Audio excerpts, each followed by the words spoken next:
আসসালামু আলাইকুম রহমতুল্লাহ। চলে আসলাম আপনাদের জন্য একটি ভিডিও নিয়ে। সেটি হচ্ছে নকুল কুমার বিশ্বাসের মতো একটি গান আমাদের ভাইও গেয়েছেন। দেখেন কত সুন্দর হয়েছে, শুধু আপনাদের জন্য ভিডিওটা। আগুন লেগে ধ্বংস হয়ে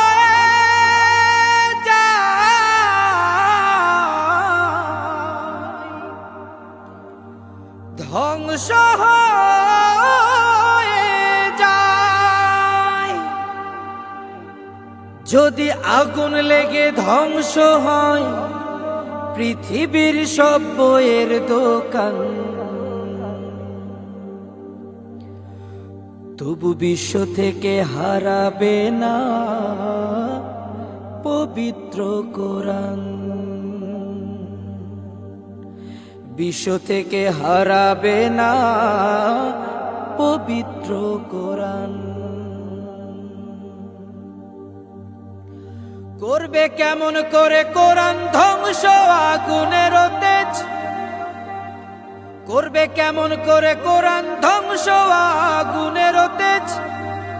আজ বিশ্ব ভরা লক্ষ লক্ষ কোরআনে হাফেজ, তারা ছাপায় আসমানি গ্রন্থ, আবার ছাপায় আসমানি গ্রন্থ, বাঁচাবে ইসলামের মান।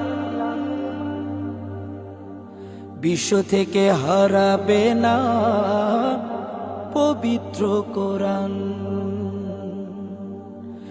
বিশ্ব থেকে হারাবে না পবিত্র কোরআন। ওই পাকিস্তানের জিয়া মরল দুর্ঘটনায় ভাই, তার বিমান পুড়ে ছাই হয়েছে, কোরআন পড়ে নাই। ওই কোরআন যেমন ছিল ঠিক তেমন আছে, ওই কোরআন যেমন ছিল ঠিক তেমন আছে, একটি আয়াত হয়নি ম্লান। তবু বিশ্ব থেকে হারাবে না পবিত্র কোরআন। বিশ্ব থেকে হারাবে না পবিত্র কোরআন।